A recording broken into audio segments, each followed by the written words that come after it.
आप सभी का स्वागत है मेरे YouTube चैनल पर। और आज हम पढ़ेंगे इद्दत। इद्दत एक ऐसा समय है जो मुस्लिम महिला ऑब्जर्व करती है इन केस कि उसके हस्बैंड की डेथ हो जाए या फिर उसका हस्बैंड उसको डाइवोर्स दे दे या वो खुद डाइवोर्स ले ले। तो उसके बाद एक मुस्लिम महिला क्या करती है, इद्दत ऑब्जर्व करती है। ये एक ऐसा समय है जिसमें ये पता किया जाता है कि महिला जो है वो प्रेग्नेंट है या नहीं है। और इद्दत कब से स्टार्ट होती है? इद्दत उसी समय से स्टार्ट हो जाएगी जिस दिन उसको तलाक दिया जाएगा या फिर जिस दिन हस्बैंड की डेथ हो जाएगी। इन केस महिला को पता नहीं चलता कि हस्बैंड ने उसको तलाक दिया है और 3 महीने अगर उसको पीरियड होते हैं तो 3 कोर्सेज ऑफ मेंस्ट्रुएशन पूरे हो जाएं, या फिर अगर उसको पीरियड्स नहीं होते 3 ल्यूनर मंथ जो है वो पूरे हो जाएं, तो उस महिला को दोबारा से इद्दत पीरियड ऑब्जर्व करने की ज़रूरत नहीं है, क्योंकि इद्दत पीरियड क्या हो गया, एंड हो गया। इद्दत पीरियड उस दिन से स्टार्ट नहीं होगा जिस दिन उसको पता चलेगा। इद्दत पीरियड उस दिन से स्टार्ट हो जाएगा जिस दिन उसको तलाक दिया जाएगा या फिर जिस दिन हस्बैंड की डेथ हो जाएगी। एक स्कॉलर हैं आमिर अली, उन्होंने एक डेफिनेशन दी इद्दत की। तो अकॉर्डिंग टू आमिर अली, इद्दत is an interval which the woman is bound to observe between the termination by the death or divorce of one matrimonial alliance and the commencement of another। इन्होंने क्या बोला? इन्होंने बोला कि इद्दत एक ऐसा समय है जो एक मुस्लिम महिला ऑब्जर्व करती है जब उसकी मैरिज जो है वो एंड हो जाए। टर्मिनेशन मतलब एंड हो जाए, बाय डेथ या तो हस्बैंड की डेथ से, या डाइवोर्स या वो खुद डाइवोर्स ले ले या हस्बैंड उसको डाइवोर्स दे दे, तो उसको क्या करना पड़ता है, इद्दत ऑब्जर्व करनी पड़ती है। अगर वो इद्दत ऑब्जर्व कर ले और उसके बाद वो किसी दूसरे व्यक्ति से निकाह करे तो क्या होगा, अगर वो प्रेग्नेंट होगी तो कोई कन्फ्यूजन नहीं होगी कि बच्चा किसका है। लेकिन अगर इद्दत पीरियड ना हो और जैसे ही उसकी जो मैरिज है वो टर्मिनेट हो और उसके तुरंत बाद वो किसी और से निकाह कर ले और कुछ समय के बाद वो प्रेग्नेंट पता चले कि वो प्रेग्नेंट है, तो क्या होगा, कन्फ्यूजन होगी। तो इस कन्फ्यूजन को अवॉइड करने के लिए कौन सा कॉन्सेप्ट है मुस्लिम्स के अंदर, इद्दत। तो इद्दत is observe by a Muslim women. जो इद्दत है वो एक मुस्लिम महिला के द्वारा ऑब्जर्व किया जाता है। एक ऐसा समय जो मुस्लिम महिला ऑब्जर्व करती है। 2 केसेस में ऑब्जर्व करती है, या तो उसका डाइवोर्स हो जाए या फिर हस्बैंड की डेथ हो जाए। तो इद्दत period is observed to ascertain whether she is pregnant by the husband और नॉट। तो इद्दत पीरियड इसलिए ऑब्जर्व किया जाता है ताकि पता चले महिला प्रेग्नेंट है या नहीं है, to avoid the confusion of parentage, ताकि बच्चे का फादर कौन है इस चीज में किसी भी प्रकार की कंफ्यूजन ना क्रिएट हो। इद्दत period in case of divorce. अब हम डाइवोर्स और डेथ का जो केस है उसको अलग अलग पढ़ेंगे, क्योंकि डेथ के केस में अलग टाइम पीरियड है और डाइवोर्स के केस में अलग टाइम पीरियड है। So according to section 2B, हमारे देश के अंदर एक कानून बना 1986 के अंदर जो कि मुस्लिम महिलाओं के अधिकारों की बात करता है। So according to section 2B, ये इंपॉर्टेंट सेक्शन है जिसके अंदर एक्सप्लेन है इद्दत का time period in case of divorce. 2B of Muslim Women Protection of Right on Divorce Act 1986 इद्दत पीरियड। फर्स्ट पॉइंट है 3 courses of menstruation if the woman is subject to menstruation। अगर महिला को पीरियड्स होते हैं तो इद्दत का समय कितना होगा, 3 courses of menstruation। Second point 3 lunar months after the divorce if she is not subject to menstruation। अगर महिला को पीरियड्स नहीं होते तो क्या टाइम पीरियड होगा इद्दत का, 3 lunar months after the divorce. Third point है if she is pregnant at the time of her divorce. अगर महिला प्रेग्नेंट है डाइवोर्स के समय और पार्टीज को पता चले कि प्रेग्नेंट है महिला इद्दत के समय, then the women has to observe इद्दत टिल डिलीवरी। तो जब तक बच्चे की डिलीवरी ना हो जाएगी तब तक क्या करना पड़ेगा, उसको इद्दत पीरियड ऑब्जर्व करना पड़ेगा।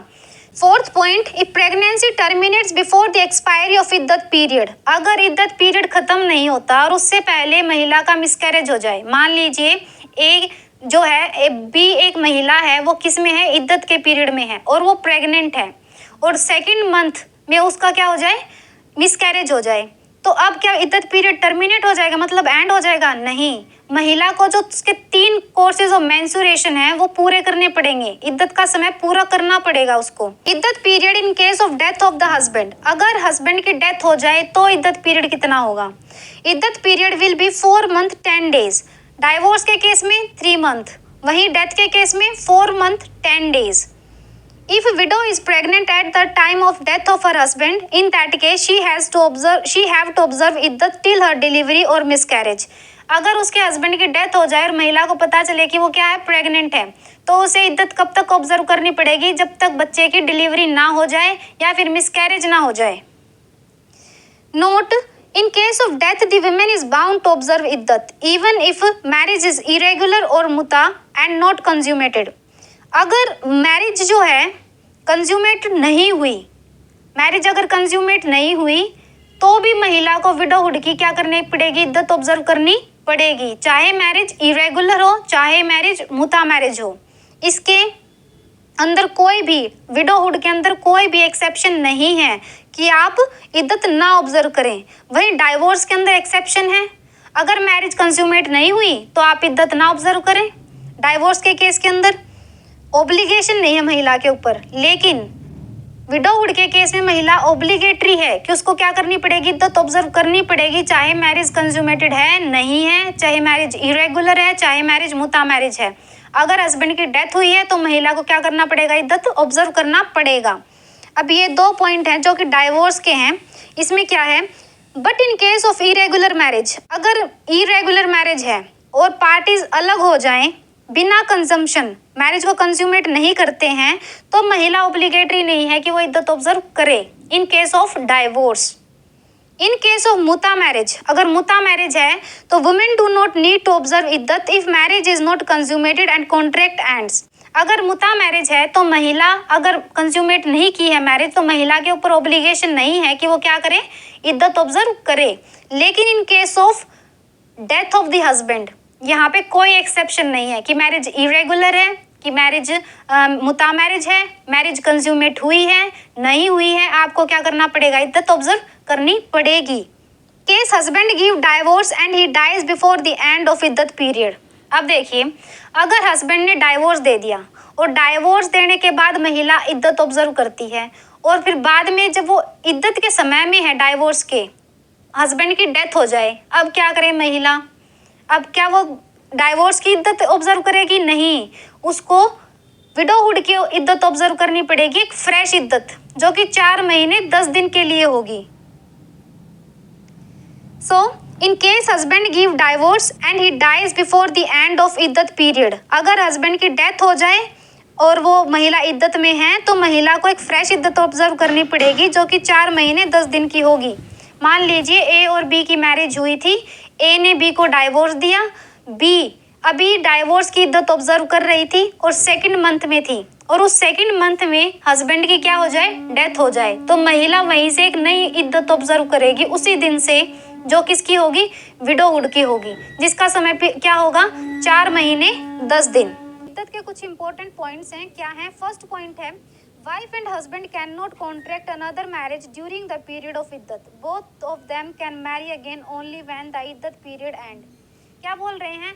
वाइफ अगर इद्दत में है तो दूसरी मैरिज नहीं कर सकती, लेकिन हस्बैंड है, हस्बैंड में मुस्लिम्स में क्या है? 4 निकाह कर सकता है हस्बैंड, उस हस्बैंड के पास राइट है कि 4 निकाह कर सकता है। और मान लीजिए जो वाइफ है वो 4th वाइफ है और वो इद्दत के समय में है, तो हस्बैंड कोई भी दूसरा निकाह नहीं कर सकता। ठीक है, क्यों? क्योंकि अब उसकी जो वाइफ है 4th, वो किस में है? इद्दत में है। लेकिन अगर हस्बैंड की 3 वाइफ हैं और जो 3rd वाइफ है जो इद्दत में है, क्या उस समय हस्बैंड एक मैरिज और कर सकता है? कर सकता है। क्यों? क्योंकि हस्बैंड के पास राइट है, वो कितनी मैरिज कर सकता है? 4 मैरिज कर सकता है।